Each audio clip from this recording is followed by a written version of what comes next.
Frères et sœurs en Jésus-Christ, bonjour. Bienvenue une fois de plus dans notre émission Une minute avec Dieu. Aujourd'hui, nous sommes mercredi, deuxième jour du mois de novembre de l'an 2022. Que le nom de l'Éternel, que le Dieu Tout-Puissant, que le Dieu très haut soit béni de la grâce qu'il nous accorde de partager encore ensemble ce matin.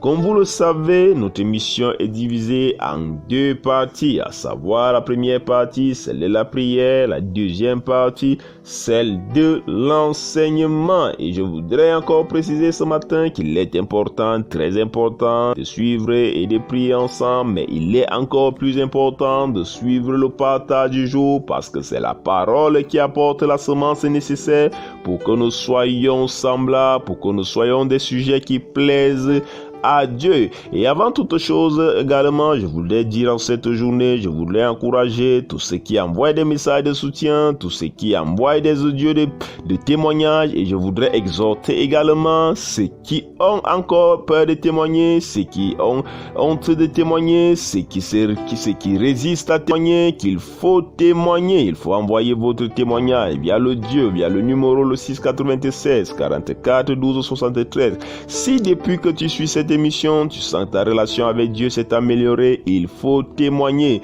Si tu as reçu une guérison, il faut témoigner. Il faut témoigner, et lorsque tu témoignes, fais un audio et envoie-le via le numéro le 696 44 12 73. Quel que soit ce que tu as reçu de Dieu, grâce à cette émission, grâce à sa main dans cette émission, je te prie mon frère, il faut témoigner. Je te prie ma soeur, il faut témoigner. C'est quelque chose d'important. Lorsque tu témoignes, ton témoignage aide d'autres à trouver la foi nécessaire pour être visité. Ton témoignage aide à montrer que le Dieu vivant est là, qu'il est présent. Et ainsi, lorsque tu le fais, tu es en train de participer à l'avancée de l'œuvre de Dieu. Et très certainement, l'Éternel fera encore plus pour toi. Il y a des personnes qui se disent que leur témoignage est petit ou encore ils ont honte. Il n'y a pas de petit témoignage. Il n'y a pas de petit témoignage. Et rappelle même toi d'une chose, la parole dit que sois fidèle à des petites choses et on te confiera des grandes. Témoigne, témoigne, témoigne. Alors nous continuons, prends la position qui te semble la plus humble possible et élevons des prières afin de confier notre journée à Dieu. Au nom de Jésus-Christ, nous sommes en prière. Dieu vivant, Dieu très haut, Dieu d'amour, Dieu de miséricorde, Dieu de toute grâce. Nous venons dans ton nom, dans le nom de Jésus-Christ. Père, en cette journée, te rendre grâce et te bénir. Éternel, tu es celui qui fait grâce à qui tu veux, miséricorde à qui tu veux. Mais Père éternel, nous ne sommes dignes de rien, mais nous savons que par le sang du Seigneur Jésus-Christ, nous sommes justifiés et nous pouvons venir avec assurance devant ton saint trône. Père, en cette journée, nous implorons, Seigneur, que tu déverses ta miséricorde et ta grâce dans nos vies. Père éternel, purifie-nous par ta miséricorde, Seigneur. Fais-nous trouver grâce, Seigneur Dieu Tout-Puissant, dans tes yeux, qu'en cette journée, Père, tout ce que nous touchons, Père, soit une réussite. Père, que nous ayons grâce devant ta face, Seigneur, que partout où nous allons, Seigneur, ta grâce nous accompagne. Merci, mon Dieu, parce que tu fais de nous, Père éternel, les êtres de faveur, que ta faveur nous oigne en cette journée. Père éternel, que là où 1000 tombent, là où 10 000 tombent, que nous restons debout. Merci, Père, parce que tu nous l'accordes en cette journée. Merci, Seigneur, également, parce que tu te souviens de tous ceux qui ont besoin de toi, parce que tu te souviens de notre nation en particulier, parce que tu te souviens, ô Dieu, ô Roi, de tous ceux qui ont crié, de tous ces gens qui sont dans les hôpitaux, de tous ces veuves, de tous ces orphelins, et que tu touches leur vie.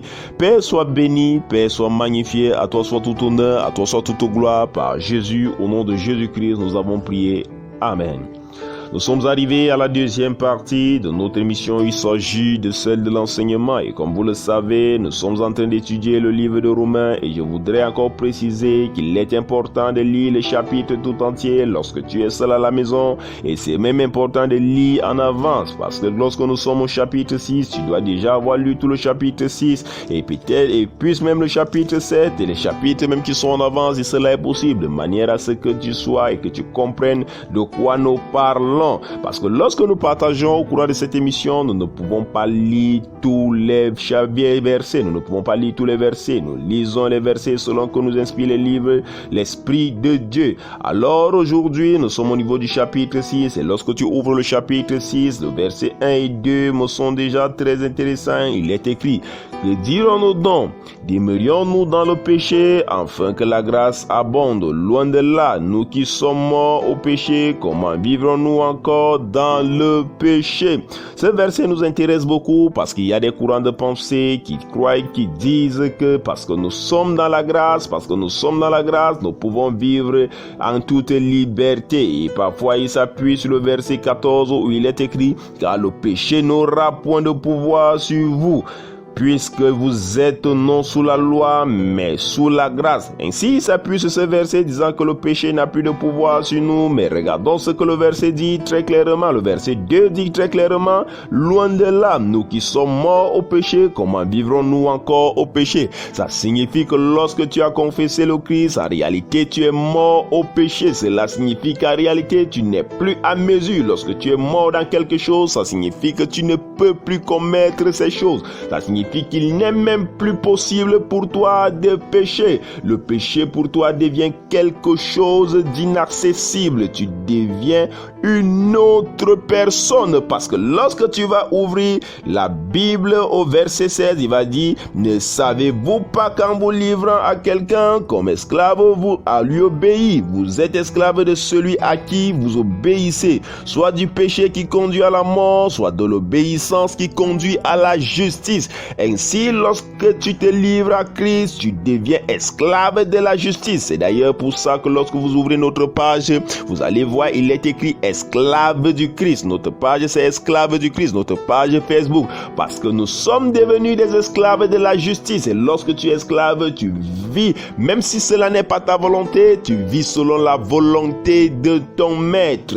Ainsi, il n'est plus possible de vivre une vie de péché. Tu ne peux pas vivre une vie de péché et tu dis que tu as le Christ, parce que là, la Bible nous fait comprendre très clairement au verset 16 que si tu vis encore selon le péché, cela signifie que tu es encore esclave du péché. Mais lorsque tu confesses le Christ, tu es mort avec lui. C'est ce que le verset 8 va nous dire, que or, si nous sommes morts avec Christ, nous croyons que nous vivons aussi avec lui. En le confessant, nous sommes morts avec lui. Nous allons continuer demain, s'il plaît à Dieu. Shalom, shalom, shalom.